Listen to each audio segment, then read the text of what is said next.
तो देखो बेटा, आज न्यूमेरिकल शुरू करने हैं उससे पहले देखो फ्रिक्शन के पिछली बार मैंने काफी इंपॉर्टेंट केसेस कराए थे जिसमें मैंने बताया था कि friction limiting friction mu r होता है, लेकिन वो मूविंग कंडीशन में ही लगाना।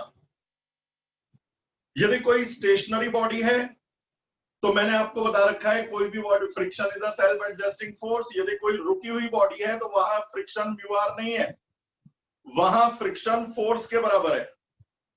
लेकिन यदि कोई बॉडी चल रही है तो यानी कि फ्रिक्शन अपनी मैक्सिमम लिमिट तक पहुंच चुका है और उस समय लिमिटिंग फ्रिक्शन है। तो मेरे बेटा हमारा पहला टॉपिक जो मैं आपको पढ़ाने जा रहा हूं ये है to pull is easier than to push. Basically grass roller से रिलेटेड है। जो ये क्रिकेट के प्लेग्राउंड वगैरह होते हैं ना, वहां ग्रास को इकसार करने के लिए रोलर्स होते हैं। रोलर को पुल करना आसान होता है पुश करने की जगह। तो वो क्यों होता है वो बात मैं आपको बताता हूं। मेरे बेटा ये मेरे पास एक रोलर है, ग्रास रोलर, यहां हैंडल लगा हुआ है और ये जमीन मुझे इकसार करनी है। ये वही वाला रोलर है। इसके ना नोट्स बना लेना क्योंकि ये आपको शीट में नहीं मिलेगा। अपने लिए अपनी लैंग्वेज में लिख करके बना लेना, ठीक है बेटा। तो ये मैंने आपको बता दिया। इसका वेट है mg, वेट है mg। अब मैं इसको पुश करके भी चला सकता हूं कि मतलब इधर की तरफ पुश करूं, नीचे दबाऊं F फोर्स से थीटा एंगल पर और इसे चला लूं। और मैं इसे पुल करके भी चला सकता हूं कि थीटा एंगल पर इसे अपनी तरफ खींचूं।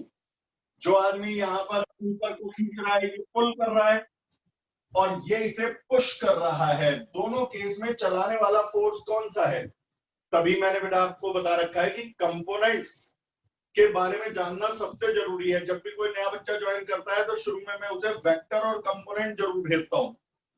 उसका रीजन ये है कि वेक्टर और उसके कंपोनेंट हर चैप्टर में काम आएंगे, चाहे वो ग्रेविटेशन हो, वर्क एनर्जी पावर हो, लॉज ऑफ मोशन हो। वो तो एक टूल समझ लो। तो यहां क्या कर रहा हूं मैं? पुश। यहां क्या कर रहा हूं? पुल। खींच रहा हूं इसे अपनी तरफ। और टॉपिक का नाम क्या है? To pull is easier than to push. Pull करना आसान है पुश करने से। ये रोलर चलेगा कैसे? तो हमारे फोर्स के दो कंपोनेंट हो जाएंगे। एक कंपोनेंट होगा ये F cos थीटा और दूसरा कंपोनेंट होगा F sin थीटा। यहां पर भी बेटा मेरे फोर्स के दो कंपोनेंट हो जाएंगे, F cos थीटा और F sin theta. F cos theta तो यहां जमीन को दबाने में कोशिश करेगा, लेकिन F sin थीटा इसको इस डायरेक्शन में लेकर के जाएगा। तो चलाने वाला फोर्स कौन सा है? क्या F cos थीटा? ना, वो तो इसे दबा रहा है, पुश कर रहा है। इसे चलाने वाला है F sin थीटा। और मैंने आपको कंपोनेंट जब पढ़ाए थे बड़ी डिटेल में बताया था कि यदि फोर्स किसी पॉइंट की तरफ डायरेक्टेड होता है तो कंपोनेंट्स भी उसी पॉइंट की तरफ डायरेक्टेड होते हैं। और when the component is moving away, when the force is moving away from any point, तो components are moving away। यहां क्या होगा? यहां F sin थीटा ही इसे चलाएगा इस डायरेक्शन में। ये इस डायरेक्शन में चलेगा लेकिन चलाने वाला, मूव कराने वाला है F sin थीटा।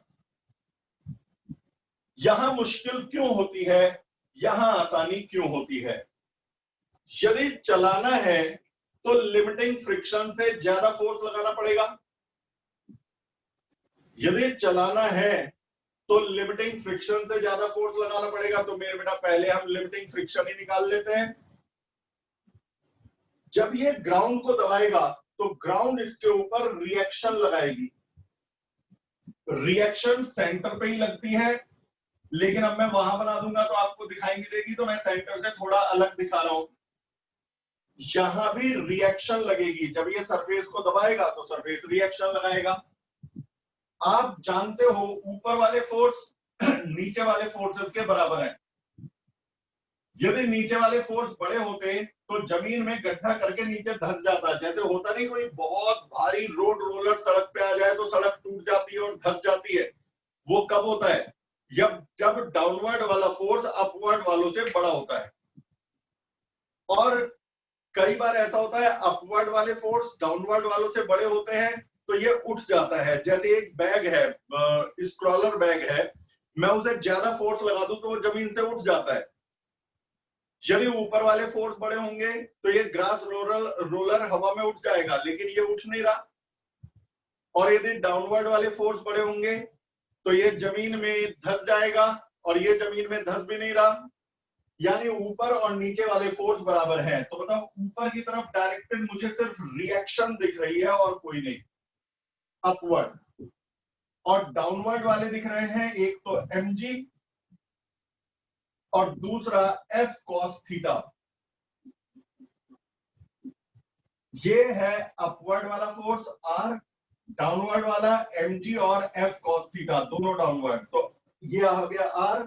तो यहां लिमिटिंग फ्रिक्शन कितना होगा? मैक्सिमम फ्रिक्शन वो होता है म्यू आर, और r की वैल्यू है mg plus f cos theta. ये है लिमिटिंग फ्रिक्शन।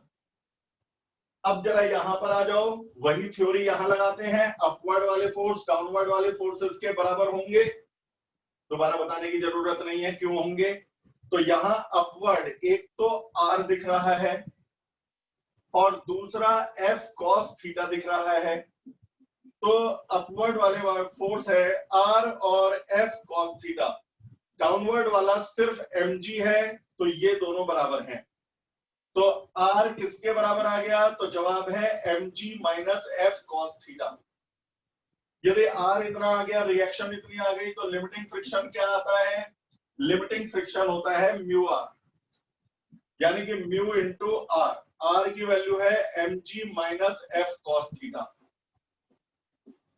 अब कहानी आपके सामने क्लियर हो चुकी। पुश करते समय लिमिटिंग फ्रिक्शन ज्यादा है, mu mg plus f cos theta. Pull करते समय लिमिटिंग फ्रिक्शन कम है, mu mg minus f cos theta. जब फ्रिक्शन कम होता है, लिमिटिंग फ्रिक्शन कम होता है, तो चीजों को आसानी से खिसकाया जा सकता है। और जब लिमिटिंग फ्रिक्शन ज्यादा होता है तो चीजों को चलाने में मुश्किल होती है। यहां लिमिटिंग फ्रिक्शन ज्यादा है, फ्रिक्शन ज्यादा होने के कारण इसे चलाना मुश्किल हो जाएगा। तो लास्ट में पहले आप ये डेरिवेशन करोगे, फिर लास्ट में लिख के आओगे, as in case of pushing limiting friction is higher, so it is difficult to move any object by pushing. But in case of pulling, ये आप खुद लिखोगे नोट्स में, एक पेपर पे लिख करके अपनी शीट में स्टेपल कर लेना यदि आप प्रिंट निकलवाते हो। यहां पर लिखोगे limiting friction is less, therefore it is easier to pull any object. ये टॉपिक खत्म हो गया, to pull is easier than to push. अब जो मैं बात बताऊंगा वो न्यूमेरिकल के लिए बताऊंगा। कई बार क्वेश्चन में ये आ जाता है, मैं भी न्यूमेरिकल कर नहीं रहा, न्यूमेरिकल करने का तरीका बता रहा हूं कि भाई कितना फोर्स लगाएं कि ये ए एक्सेलरेशन से चलने लगे। वो तुम्हें एक्सेलरेशन दे देंगे और फोर्स पूछेंगे, या फोर्स दे देंगे एक्सेलरेशन पूछेंगे। तुम्हारे को दोनों तरह से आ सकते हैं कि भाई इतना फोर्स लगाया, एक्सेलरेशन बताओ, या इतना एक्सेलरेशन है, फोर्स बताओ। तुम कुछ भी पूछे, मैं इक्वेशन बनानी सिखा रहा हूं। अपवर्ड और डाउनवर्ड वाले फोर्स तो हमने कंसीडर कर लिए। अब मूव कराने वाला फोर्स कौन सा है, आगे ले जाने वाला फोर्स कौन सा है? तो जवाब है एफ साइन थीटा। रोकने की कोशिश कौन करेगा? जब ये एफ साइन थीटा इसे आगे लेके जाएगा तो रोकने की कोशिश करेगा लिमिटिंग फ्रिक्शन। मैंने लिमिटिंग क्यों लिखा? क्योंकि क्वेश्चन में पहले ही दे रखा है कि कितना फोर्स लगाएं कि ये ए एक्सेलरेशन से चलने लगे। अब जब वो खुद ही क्वेश्चन वाला कह रहा है कि बॉडी मूव कर रही है, तो फिर इसका मतलब बेटा लिमिटिंग फ्रिक्शन काम कर रहा है, और वो भी मेरे एफ साइन थीटा बड़ा है लिमिटिंग फ्रिक्शन से, तभी तो चल रही है। कोई कहने लगे कि एफ साइन थीटा छोटा है लिमिटिंग फ्रिक्शन से, तो नहीं चलने की। चलाने की कोशिश कौन कर रहा है? F sine theta. रोकने की कोशिश कौन कर रहा है? Limiting friction. बड़ा कौन सा है? F sine theta. छोटा कौन सा है, लिमिटिंग फ्रिक्शन। तो नेट फोर्स कितना हो गया, एक चलाना चाह रहा है एक रोकना चाह रहा है, दोनों का डिफरेंस ले लो। बेटा माइक म्यूट करिए। तो नेट फोर्स कितना हो गया, बड़े में से छोटे को माइनस कर दो, तो ये आ जाएगा F sine theta minus limiting friction. Limiting friction कितना है, ये निकला पड़ा mu m g plus F cos theta, ये है नेट फोर्स। और नेट फोर्स होता है एम ए, तो ये बराबर होगा एम ए। ये मैंने इक्वेशन बनानी सिखा दी।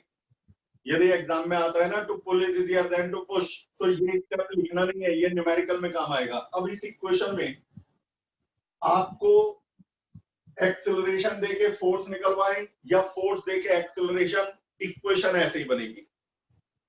इसी तरह से इस वाले में यदि पूछें कि कितना फोर्स लगाएं कि ये ए एक्सेलरेशन से चलने लगे, ऊपर और नीचे के फोर्स तो कंसीडर हो चुके हैं, आगे खींचने वाला फोर्स है एफ साइन थीटा। जब एफ साइन थीटा खींचेगा तो रोकने की कोशिश करेगा लिमिटिंग फ्रिक्शन। अब मैं दोबारा नहीं बता रहा, कारण बता दिया कि लिमिटिंग क्यों लिया, क्योंकि ये चल रहा है ए एक्सेलरेशन से। बड़ा फोर्स है एफ साइन थीटा, छोटा है लिमिटिंग फ्रिक्शन, तो नेट फोर्स हो जाएगा F sine theta minus limiting friction, और लिमिटिंग फ्रिक्शन है mu m g minus F cos theta. ये आ गया बेटा नेट फोर्स, और नेट फोर्स होता है एम ए के बराबर। इक्वेशन बनानी आ गई होगी सबको, ये इक्वेशन बनाओ और आंसर निकाल लो, आपको आंसर मिल जाएगा। तो बस लास्ट बार बोल के इसे ड्रॉप कर रहा हूं, यदि एग्जाम में आता है to pull is easier than to push, तो सिर्फ यहां तक करोगे इसे, यहां तक करोगे इसे, और फिर लैंग्वेज इंसर्ट कर दोगे। लेकिन यदि कोई न्यूमेरिकल आता है कि कितना फोर्स लगाएं कि ये चलने लगे, तो फिर आप ये इक्वेशन बनाओगे, ये इक्वेशन बनाओगे, और जो पूछेंगे वो निकाल दोगे। ये हो गया अगला क्वेश्चन।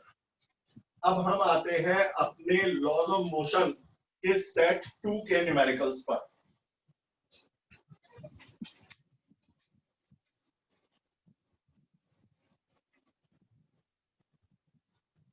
इसके अंदर है बेटा, इस वाली एक्सरसाइज में शायद 30 न्यूमेरिकल्स। टारगेट ये लेकर के चलेंगे हम कि 10 से 12-13 न्यूमेरिकल एक दिन में हो जाए, तो आज और कल में 80% न्यूमेरिकल हो जाएंगे। जल्दीबाजी नहीं बचाएंगे कि बिना समझे बस करने हैं पूरे। तो परसों होंगे डाउट्स।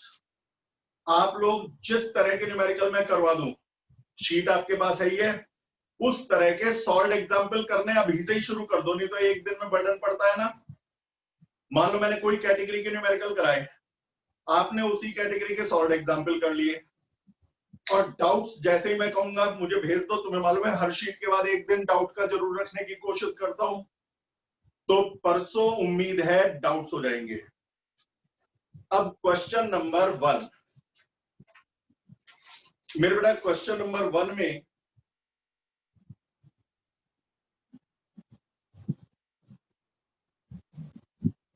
मेरी ये शीट आज पानी में भीग गई थी, तो डिजिट्स दिखाई नहीं दे रही है ढंग से, तो मैं अंदाजा लगा के पढ़ूंगा। हो सकता है एक आध डिजिट गलत लिख दूं, जैसे कहीं पे लिखा हो 8 में 6 लिख दूं, लेकिन मेथड सारा समझ में आएगा।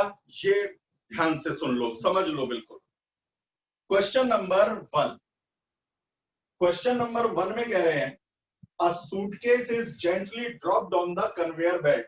एक कन्वेयर बेल्ट है, कन्वेयर बेल्ट वही जो एरोप्लेन वगैरह पे जब जाते हो तो वहां पर कन्वेयर बेल्ट होती है, वो चलती रहती है। मान लो आपको एक बैग यहां से यहां पहुंचाना है, तो बस बैग यहां रख दो, जैसे ही बैग यहां रखोगे तो बेल्ट उसे खिसका के ले आएगी। तो यहां पर एक कन्वेयर बेल्ट है, अभी बैग नहीं रखा, और ये कन्वेयर बेल्ट 3 मीटर पर सेकंड की स्पीड से चल रही है। कोएफिशिएंट ऑफ फ्रिक्शन यहां 0.5 है। वो कह रहे हैं कि यदि हम एक बैग इसके ऊपर छोड़े तो how much distance will it travel before coming to rest with respect to belt. अब ये कहना क्या चाह रहे हैं, before coming to rest with respect to belt. देख बेटा, यहां पर बड़े ध्यान से क्वेश्चन को सुनना। एक बेल्ट घूम रही है 3 मीटर पर सेकंड की स्पीड से। बैग मैंने उस पर रखा जहां कॉफिशिएंट ऑफ फ्रिक्शन 0.5 है। तुम सोचते हो बैग ऐसे ही चलना शुरू हो जाएगा? मेरे बेटा नहीं, थोड़ी देर बैग फिसलेगा। क्यों? यहां पर आती है बात इनर्शिया की। यहां बात आती है इनर्शिया की। क्यों इनर्शिया की बात आती है? एक बात बताओ, बैग रुका हुआ है, बेल्ट चल रही है। ध्यान से समझना, भले ही एक दिन फालतू लग जाए न्यूमेरिकल में, कोई दिक्कत नहीं। सिलेबस की स्पीड जब कहोगे, जितनी कहोगे बढ़ा दूंगा। एक बैग मेरे हाथ में, बेल्ट चल रही है। जैसे ही बैग को बेल्ट पे रखते हो तो बेल्ट तो रुके रहना चाहता है बिकॉज ऑफ इनर्शिया, और बेल्ट चलना चाहती है क्योंकि मोटर उसे चला रही है। तो बैग बेल्ट के ऊपर फिसलने लगता है।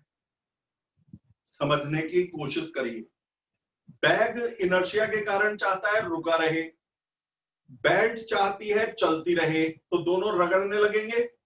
और जब ये रगड़ने लगेंगे तो फ्रिक्शन दो चीजों को रगड़ने से रोकता है। तो दोनों जब इसके ऊपर ये फिसलने लगेगा बैग इनर्शिया के कारण, तो फ्रिक्शन इसे बैग को फिसलने से रोकेगा। लेकिन थोड़ी देर तो फिसलेगा। तो वो पूछ रहे हैं कितनी दूर तक फिसलेगा बैग, कितनी दूर तक, कितने डिस्टेंस फिसलेगा। समझ में आ गया होगा क्वेश्चन? तो बताइए बैग की इनिशियल वेलोसिटी क्या थी 0 बेल्ट पर रखने से पहले। बैग की फाइनल वेलोसिटी क्या है 3 मीटर पर सेकंड। बाद में तो वो जितनी स्पीड से बेल्ट जा रही है उतनी स्पीड से बैग जाएगा। शुरू में रुका हुआ था, बाद में 3 मीटर पर सेकंड से चलने लगा। कितनी डिस्टेंस है? तो मुझे एक्सेलरेशन और चाहिए। यदि एक्सेलरेशन मिल गया तो मेरा काम हो गया, क्योंकि सब जानते हैं V, U, A और S, चार चीजें पता हो तो थर्ड इक्वेशन लगा के सॉल्व कर लेंगे। तो तैयार हो पता लगाने के लिए कौन सा एक्सेलरेशन? एक बात बताओ, यहां फोर्स कौन कौन से हैं? बेटा जब भी एक्सेलरेशन निकालना हो तो आपको ढूंढना पड़ेगा फोर्स कौन कौन से हैं। जब ये बेल्ट चलती रही और बैग फिसलने लगा तो फिसलने से रोकने वाला एक ही फोर्स था, वो था फ्रिक्शन। यहां फ्रिक्शन के अलावा कोई थर्ड पार्टी नहीं आई। ना मैंने जाकर के बैग को धक्का दिया, ना किसी और ने। जो भी फोर्स, जो भी यहां मोशन करने के लिए जिम्मेदार फोर्स है, वो फोर्स है फ्रिक्शन। अब फ्रिक्शन होता है म्यू एम जी। अब भाई ये तो थोड़ा बहुत तो शॉर्टकट भी समझ लो। हॉरिजेंटल सरफेस है, नीचे दबाने वाला फोर्स एम जी, रिएक्शन हो गई आर, तो फ्रिक्शन होता है म्यू आर, यानी कि म्यू एम जी। अब कई बच्चे कहेंगे यार लिमिटिंग क्यों लगाया? शुरू के पता है 2-4 न्यूमेरिकल में ज्यादा समय लगेगा क्योंकि कंसेप्ट क्लियर करना है। लिमिटिंग क्यों लगाया? मेरे बेटा वो फिसल रहा था ना, और जब वो फिसल रहा था दो चीजें रगड़ रही थी, तो काइनेटिक फ्रिक्शन था। काइनेटिक फ्रिक्शन कांस्टेंट होता है mu r, mu m g. जिस बच्चे ने मेरी स्टैटिक और काइनेटिक फ्रिक्शन वाली देखी है, मैंने उसमें बता रखा है कि म्यू के और म्यू एस अलग अलग होते हैं, लेकिन जब दिया ना जाए तो म्यू ही दिया जाए तो हम इसी को म्यू के मान लेते हैं और इसी को म्यू एस मान लेते हैं। यही म्यू के है, यही म्यू एस है। लेकिन आगे चल के ऐसे न्यूमेरिकल भी आएंगे जिसमें म्यू के और म्यू एस अलग अलग भी होंगे। तो फिलहाल समझ में आ गया, यहां पर फोर्स सिर्फ इकलौता है, वो है फ्रिक्शन। और फ्रिक्शन की बेटा वैल्यू होती है म्यू एम जी। लेकिन कोई भी फोर्स एम ए के बराबर होता है, तो m a is equal to mu m g. तो एम से एम कट गया, तो एक्सेलरेशन रह गया म्यू जी। म्यू की वैल्यू है 0.5, जी की वैल्यू है 9.8, लेकिन आप 10 ले लो, कोई फर्क नहीं पड़ता। एग्जाम में ले लेना 9.8 यदि स्कूल में टीचर कहे तो। सॉल्व करके आएगा 5 मीटर पर सेकंड स्क्वायर। जैसे ही ए आ गया तो फॉर्मूला लगा देना v square is equal to u square plus 2as, जिसमें u रख देना 0, a रख देना 5, ठीक, और v रख देना 3, s निकाल लेना। वही s आपको निकालना था। अगला क्वेश्चन, बताने से पहले मैं आपको एक बात याद दिला दूं, मैंने शायद लास्ट लेक्चर में बताया था कि किलोग्राम जो है मास की यूनिट है, लेकिन किलोग्राम फोर्स वेट की यूनिट है। किलोग्राम फोर्स होता है 9.8 न्यूटन, जिसे हम रफली 10 ले सकते हैं। 1 किलोग्राम फोर्स 10 न्यूटन। अब मैं इसे दोबारा नहीं बताऊंगा, पहले पढ़ा चुका हूं और वीडियो भी रिकॉर्डेड है। यदि आप लोग भूल चुके हो तो रिवाइज कर लेना पिछली वाली कुछ वीडियोस। तो ये हमारे पास आ गया। तो मेरे बेटा question number 2, a force of 3 kilogram weight, a force of 3 kilogram weight, don't get confused. Kilogram weight या किलोग्राम फोर्स एक ही चीज है। 9.8 न्यूटन एग्जाम के लिए और 10 न्यूटन यहां पर अपने घर पे सॉल्व करने के लिए, और कंपटीशन में भी 10 ही लेते हैं। उसका रीजन, कंपटीशन में क्लोजेस्ट आंसर निकालना होता है, 10 रख के निकाल लो, फिर जो सबसे नजदीकी आंसर हो उसे टिक कर दो। 9.8 से कैलकुलेशन टिपिकल हो जाती है, 10 से बहुत आसान हो जाती है। तो फोर्स है 3 किलोग्राम वेट यानी कि 30 न्यूटन। याद रखना, जहां भी किलोग्राम वेट आ गया, या आखिरी बार बोल रहा हूं, या किलोग्राम फोर्स आ गया, तो उसे 10 से मल्टीप्लाई कर देना, और ज्यादा एक्यूरेसी चाहिए तो 9.8 से मल्टीप्लाई कर देना, न्यूटन में आ जाएगा। Force of 3 kilogram weight is just sufficient to pull the block of 4 kg. 4 kilo के ब्लॉक को पुल करने के लिए 3 किलोग्राम वेट यानी 30 न्यूटन का फोर्स जस्ट सफिशिएंट है, जस्ट सफिशिएंट। तो what is the angle of friction? मेरे बेटा, जस्ट सफिशिएंट का मतलब क्या है? जस्ट सफिशिएंट का मतलब इससे बड़ा फोर्स लगाओगे तब तो ये चलेगा ही, इससे कम फोर्स लगाओगे तो नहीं चलेगा। जस्ट का मतलब बाउंड्री कंडीशन।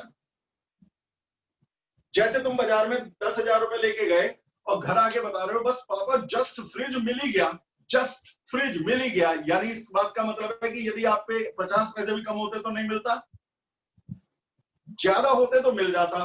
तो ये बाउंड्री कंडीशन होती है। बाउंड्री कंडीशन का मतलब जहां भी जस्ट आ गया, इसका मतलब बॉडी चलने तो लगी है, लेकिन हमारा फोर्स मिनिमम है, इससे कम होता तो नहीं चलती।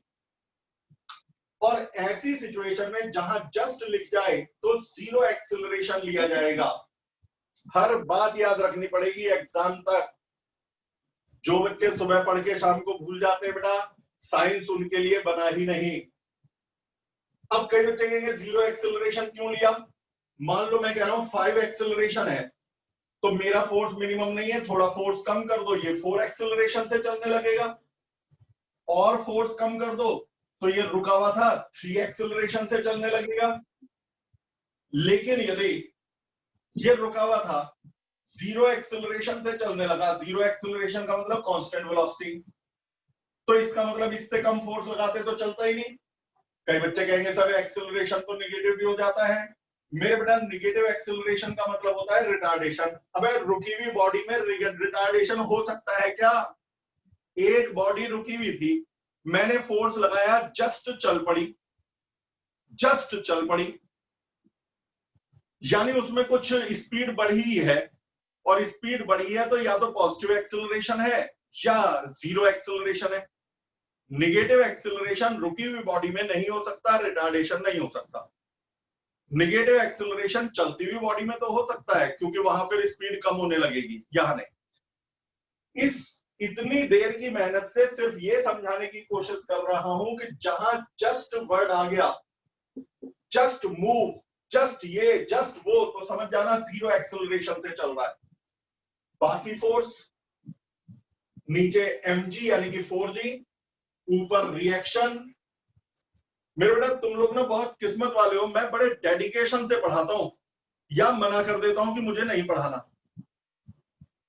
तुम लोग यदि मेरे टक्कर की मेहनत कर गए ना बेटा, बोर्ड एग्जाम में फोड़ के आओगे और कंपटीशन भी क्लियर करवा दूंगा। कई बच्चे कंपटीशन बड़ी बढ़िया तरीके से पढ़ने लग रहे हैं, और एक दो बच्चे ऐसे हैं जो कंपटीशन पे बिल्कुल ध्यान नहीं दे रहे। वीडियो ले ली, लेकिन आज तक उन्होंने ये नहीं पता कि क्या है इसमें, उन्होंने दूसरी वीडियो मांगी नहीं।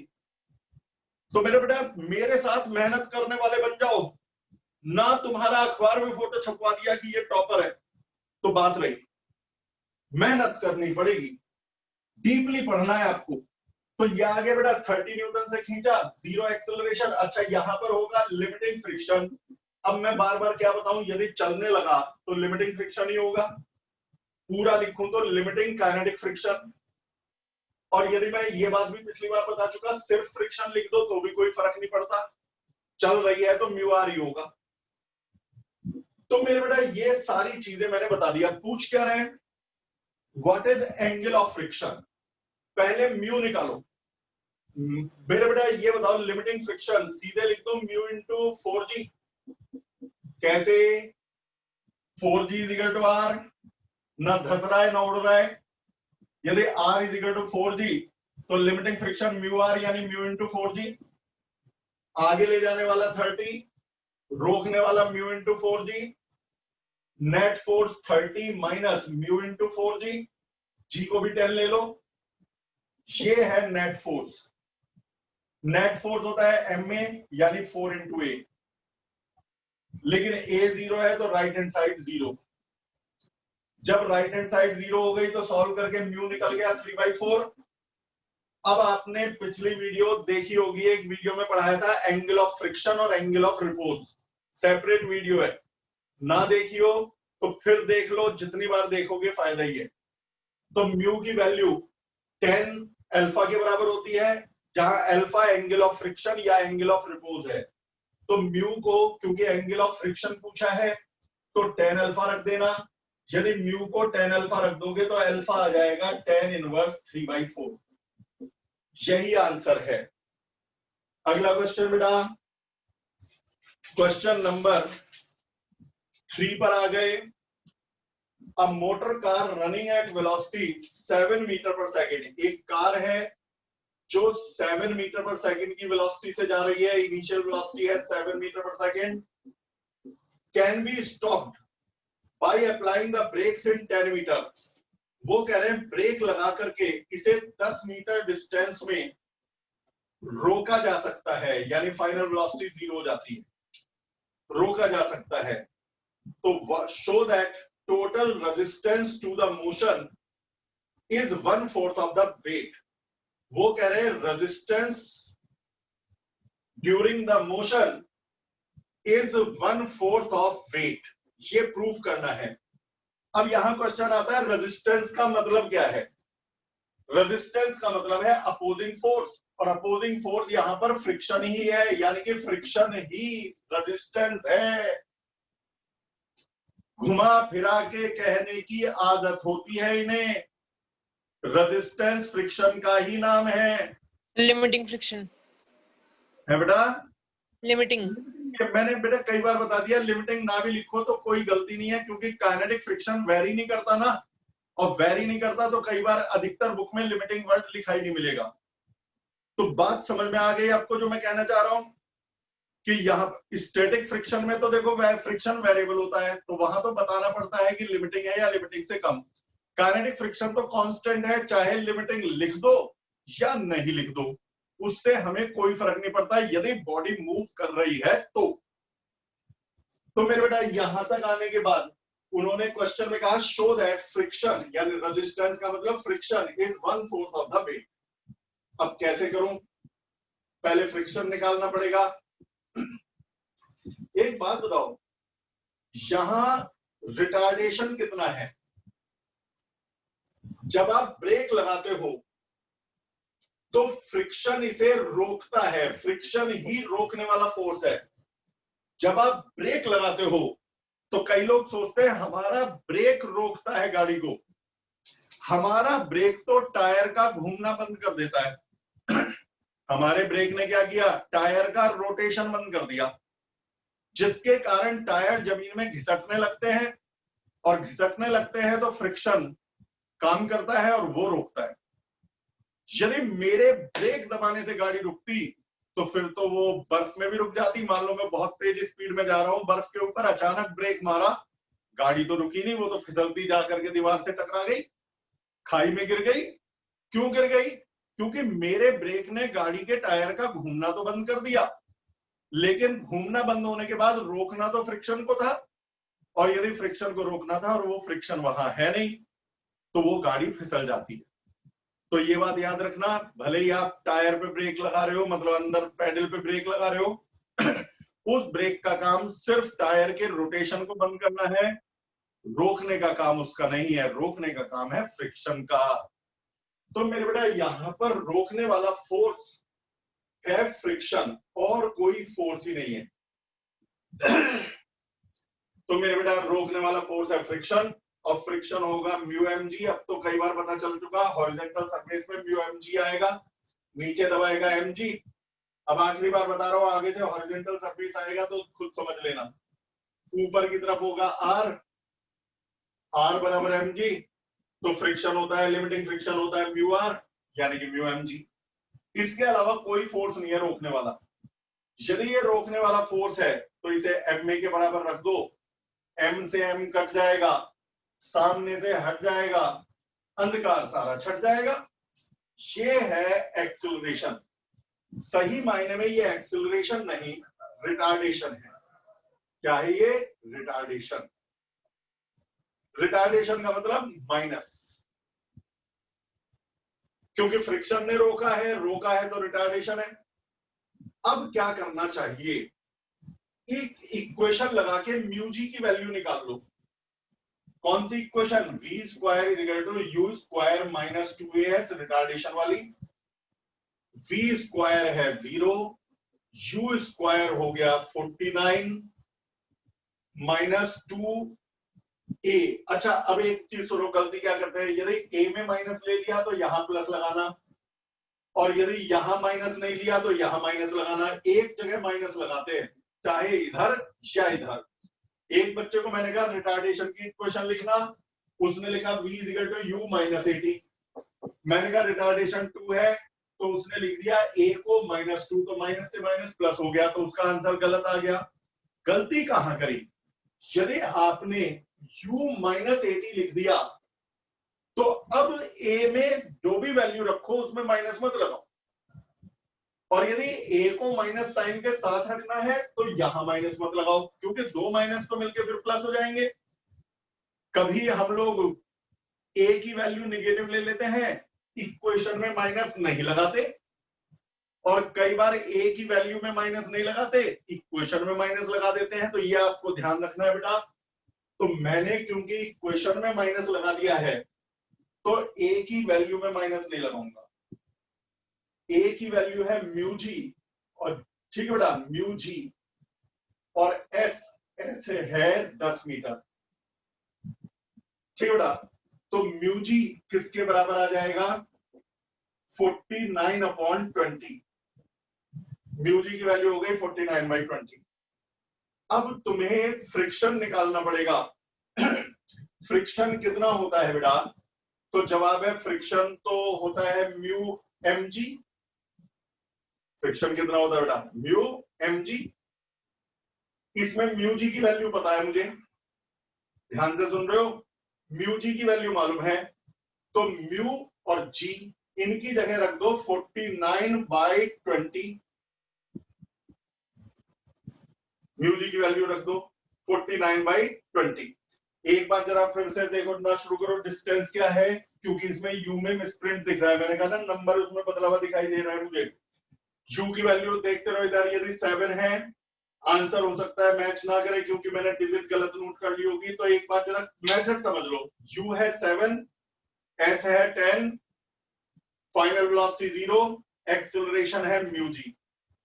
v square is equal to u square minus 2as में v की वैल्यू 0, u स्क्वायर हो गया 49 माइनस 2 म्यू जी इंटू 10।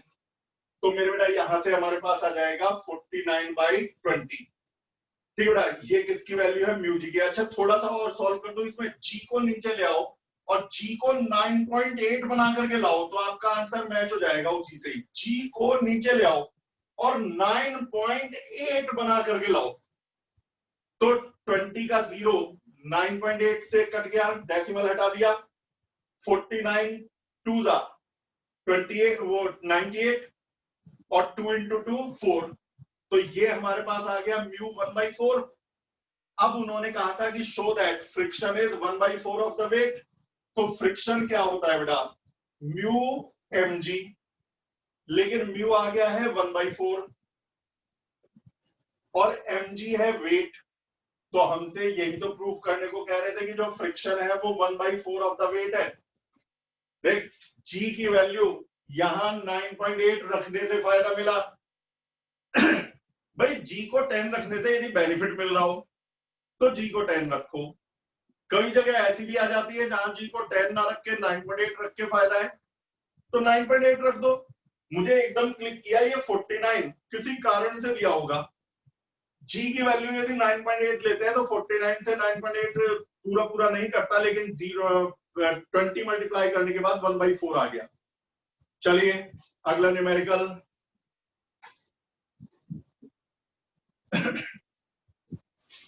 ये हुआ क्वेश्चन नंबर 3। इनके ना मैं इतने बोर्ड रब कर रहा हूं, बताता रहा हूं, जो क्वेश्चन मैं करवाता हूं उन्हें एक बार सलाह ही देता हूं भाई, मैं घर पे आके तो देख नहीं सकता, एक बार कम से कम उनको बिना देखे जरूर करा करो उसी दिन। उससे एक फायदा तो ये होगा कि रिवाइज हो जाएगा, रिवाइज हो गया, और दूसरा रजिस्टर में अपने हाथ से नोट हो जाएगा। नहीं तो वीडियो से जो बच्चे सिर्फ पढ़ के और छोड़ देते हैं उनके न्यूमेरिकल कभी स्ट्रॉन्ग होते नहीं। वीडियो से पढ़ो, फिर रजिस्टर उठाओ, बिना देखे सॉल्व करो, अटक जाओ तो वीडियो मांग लो, वीडियो तो मेरे पास है। और तुम्हें तो बता रखा है 20% वीडियो तो यूट्यूब पे अपलोड भी करता हूं, 80% छुपा के रखता हूं। और एक और, यूट्यूब पर प्लेलिस्ट कोई भी ओपन नहीं दिखाता, तो यदि कोई ढूंढने की कोशिश करे नया बंदा तो वो ढूंढ नहीं सकता, उसे 1000 वीडियो में ढूंढना पड़ेगा, और वो भी आगे पीछे से। लेकिन फिर भी सब बच्चों से कह रहा हूं कि यदि किसी को चाहिए हो, ये मेरा व्हाट्सएप नंबर है, मैं वीडियो सेंड कर दूंगा आपको। क्वेश्चन नंबर 4 मेरा बेटा, क्वेश्चन नंबर 4 है हॉरिजॉन्टल फोर्स ऑफ 1.2 kg। ये कह रहे हैं हॉरिजॉन्टल फोर्स ऑफ 1.2 kg। देख धोखा दे रहे हैं, फोर्स ऑफ 1.2 kg। हम जानते हैं कि kg is not the unit of force, kg is the unit of mass. तो दरअसल जब उन्होंने कहा फोर्स ऑफ 1.2 kg तो वो kgf की बात कर रहे हैं, किलोग्राम फोर्स। हमें खुद लगाना पड़ेगा, कॉमन लैंग्वेज में कई बार बुक्स में नहीं लगाएंगे, वो कहेंगे फोर्स ऑफ 5 kg, तो आप समझ जाना ये 5 kgf है। बेटा कुछ गलतियां कॉमन करते हैं और वो एक्सेप्ट हो चुकी है। जब आप सुबह दूध लेते हो है, घर पे मम्मी अब कहती है कि जाकर के 2 किलो दूध ले लो, क्या सच में 2 किलो ले रहे हो? तो जवाब है नहीं, आप 2 लीटर ले रहे हो। 2 लीटर ले रहे हो, वो वॉल्यूम नाप रहा है, वो मास नहीं तोल रहा। मिल्क की डेंसिटी वाटर से अलग होती है। वाटर यदि 1 लीटर लोगे तो वो 1 kg आएगा। डेफिनेशन है 1 litre pure water has mass 1 kg, लेकिन 1 litre pure milk doesn't have mass 1 kg। यानी हम गलत बोलते हैं, लेकिन आप सब लोगों ने उसे ये एक्सेप्ट कर लिया। जब आप कहते हो 2 किलो, चाहे मेरठ में हो या अफगानिस्तान में हो, ना अफगानिस्तान ज्यादा दूर पहुंच गया, चाहे बॉम्बे में हो, बेंगलोर में हो या उड़ीसा में हो, आप यदि 2 किलो दूध मांगोगे तो 2 लीटर ही मिलेगा। तो इसी तरह से यदि मैंने कहा force of 1.2 kg, don't get confuse, आप उसे kgf लिखना। और 1 किलोग्राम फोर्स को 10 न्यूटन लेते हैं, 9.8 रियल वैल्यू है, 10 अप्रॉक्स, तो 12 न्यूटन का फोर्स। अब क्वेश्चन क्या था, horizontal force of 1.2 kg is applied on a body of mass 1.5 kg। ये फोर्स इस मास पर लगाया गया। यदि कोएफिशिएंट ऑफ फ्रिक्शन 0.3 है तो एक्सेलरेशन बताइए, फिगर जरूर बनाया करो। हॉरिजॉन्टल फोर्स लगाया, एक्सेलरेशन बताना है। एक्सेलरेशन पूछने का मतलब चल तो रहा ही है, नीचे की तरफ mg, ऊपर की तरफ r, पीछे की तरफ लिमिटिंग फ्रिक्शन। अब ऊपर वाला फोर्स नीचे वाले के बराबर यानी r is equal to mg, लेकिन F is equal to limiting friction नहीं, F बड़ा है लिमिटिंग फ्रिक्शन से तभी चल रहा है, तो बड़े में से छोटे को माइनस कर दो, F minus limiting friction, limiting friction को लिखो म्यू आर और R को लिख दो mg, तो F minus mu mg is equal to ma। मेरा काम खत्म, सब दे दिया मैंने, फोर्स गिवन, मास और म्यू गिवन, मास भी गिवन म्यू भी गिवन, g की value known, mass given, acceleration निकालना है तो आप कर लेना, अब इसमें भी ये मैं क्या बताऊंगा, ये तो कैलकुलेट हो जाएगा। क्वेश्चन नंबर 5, क्वेश्चन नंबर 5 है अ ट्रेन वेइंग 1000 क्विंटल, एक ट्रेन है उसका मास है 1000 क्विंटल और 1 क्विंटल 100 केजी को कहते हैं, तो इतने केजी है, मतलब पहले मैं लिख देता हूं 1000 क्विंटल है तो ये हो गया 10 की power 5 KG, is running on a level road, ये लेवल रोड पर दौड़ रही है with uniform speed, constant speed यानी कि जीरो एक्सेलरेशन से जा रही है 72 kilometre per hour. 72 kilometre per hour को तुरंत 5/18 से मल्टीप्लाई कर दो जिससे मीटर पर सेकंड बदल जाए, किलोमीटर पर आवर को जब भी मीटर पर सेकंड में बदलना हो 5/18, जानते हो पुरानी बात है, तो यह आ गया 20 मीटर पर सेकंड। बस इफ फ्रिक्शनल रेजिस्टेंस इज, अब फ्रिक्शन इन्होंने दे रखा है, frictional resistance is 50 gram weight पर क्विंटल, देख घुमा के दे रहे हैं सारा, जिसने कर नहीं रखा उससे होने का नहीं, 50 ग्राम वेट पर क्विंटल का फ्रिक्शन है, ना म्यू दिया ना कुछ दिया। कहना क्या चाह रहे हैं, ये कह रहे हैं 1 क्विंटल की मास हो तो 50 ग्राम वेट का फ्रिक्शन लगेगा, 1 क्विंटल मास है तो 50 ग्राम वेट का फ्रिक्शन है, 2 क्विंटल मास है तो 2 इंटू 50 ग्राम वेट, 3 क्विंटल का मास है तो 3 इंटू 50 ग्राम वेट, अब यहां तो 1000 क्विंटल का मास है तो 1000 इंटू 50 ग्राम वेट का फ्रिक्शन है, यानी 1000 इंटू 50 ग्राम वेट, ये है फ्रिक्शन। वीडियो दोबारा देखना आज की, आज के लिए इसे लाइव छोड़ दूंगा यूट्यूब पर, नहीं तो आपको सबको बार बार मांगनी पड़ेगी, रात में 11-12 बजे बंद कर दूंगा, 12 बजे तक आपको, बाकी दुनिया को तो पता ही नहीं, आपको पता है 11-12 बजे तक देख लेना फिर हाइड हो जाएगी। ये है, समझ में आ गया, 1 क्विंटल पे 50 ग्राम वेट तो 1000 क्विंटल पे 1000 इंटू 50 ग्राम वेट, ये फ्रिक्शन है। अब ग्राम वेट को 1000 से डिवाइड कर दो तो किलोग्राम वेट हो जाएगा, ग्राम को आपने 1000 से डिवाइड कर दिया तो किलोग्राम, कितने किलोग्राम वेट, यानी 1000 से 1000 काट दो 50 किलोग्राम वेट, लेकिन 1 किलोग्राम वेट या 1 किलोग्राम फोर्स होता है 9.8 न्यूटन या 10 न्यूटन, तो 50 किलोग्राम वेट होगा 500 न्यूटन। देख कितना दिमाग चलवा के फ्रिक्शन बताया, करोगे ना इसे, इन सब क्वेश्चन को दोबारा, सारे बड़े हल आता हूं मैं क्वेश्चन, टाइम पास वाले न्यूमेरिकल में मजा नहीं आता, जिसमें दिमाग तेज हो, करना दोबारा करना अपने आप। ये आ गया फ्रिक्शन। अब पूछ क्या रहे हैं, पूछ रहे हैं what is the power of the engine, ठीक, कैलकुलेट द पावर, आपको पावर बतानी है कि इंजन कितनी पावर का है। अब जरा एक एक बात सुन, इंजन F फोर्स लगा के खींच रहा है, फ्रिक्शन इसे रोक रहा है, फ्रिक्शन इसे रोक रहा है, लेकिन फिर भी ट्रेन चल रही है तो लिमिटिंग फ्रिक्शन है, समझ गए, कांस्टेंट वेलोसिटी से यानी जीरो एक्सेलरेशन से चल रहा है, तो फोर्स निकालो, आगे खींचने वाला F, रोकने वाला फ्रिक्शन लिख दो या लिमिटिंग फ्रिक्शन लिख दो। चलते समय लिमिटिंग लिखने की बाउंडेशन नहीं है, तो F माइनस फ्रिक्शन लिख दोगे तो कोई परेशानी भी नहीं है, फिर सब जगह लिखना, ये नहीं कि कहीं लिख दिया और कहीं नहीं लिखा।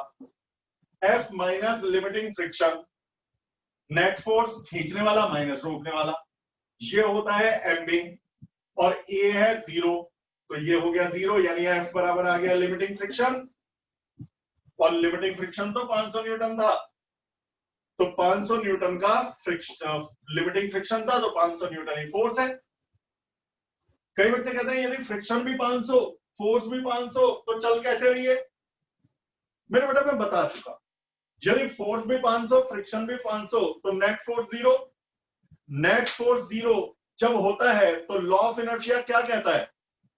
इस पे मैंने बात पहले भी करी हुई है। यदि नेट फोर्स 0 का मतलब सिर्फ रेस्ट नहीं होता, if no force is applied, if the body is at rest it remains at rest, and if it is moving it moves with constant velocity। यहां ट्रेन चल रही थी तो जीरो नेट फोर्स होने पर भी कांस्टेंट वेलोसिटी से चलती रहेगी, कांस्टेंट वेलोसिटी से। रिमेंबर, मेरी बात पे ध्यान दे, यदि मेरा फोर्स लिमिटिंग फ्रिक्शन के बराबर है तो रुकी है बॉडी तो रुकी ही रहेगी, और चल रही है बॉडी तो कांस्टेंट वेलोसिटी से चलती रहेगी। तो ये बात आप समझ गए होंगे।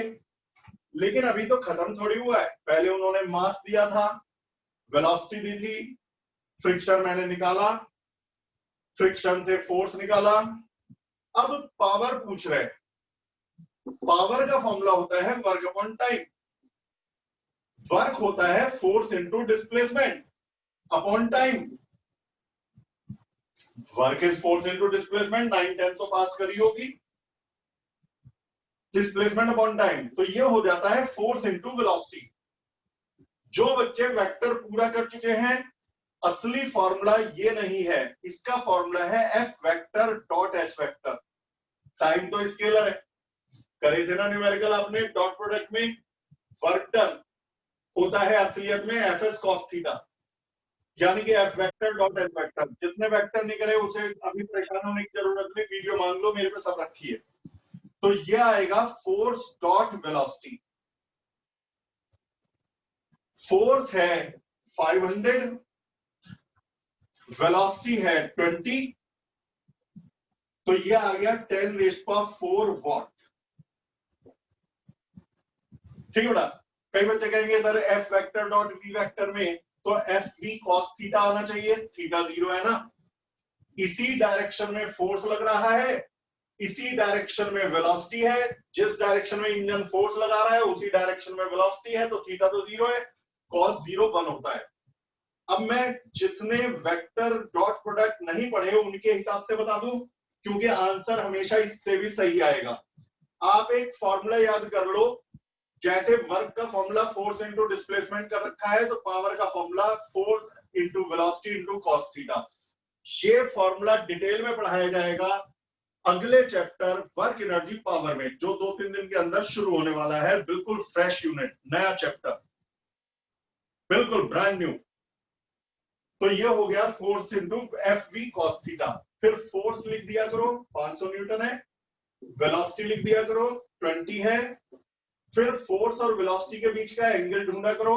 इंजन ने फोर्स भी वही लगाया, इंजन की वेलोसिटी भी ट्रेन की उसी डायरेक्शन में है, तो cos 0। यही आपका आंसर आएगा।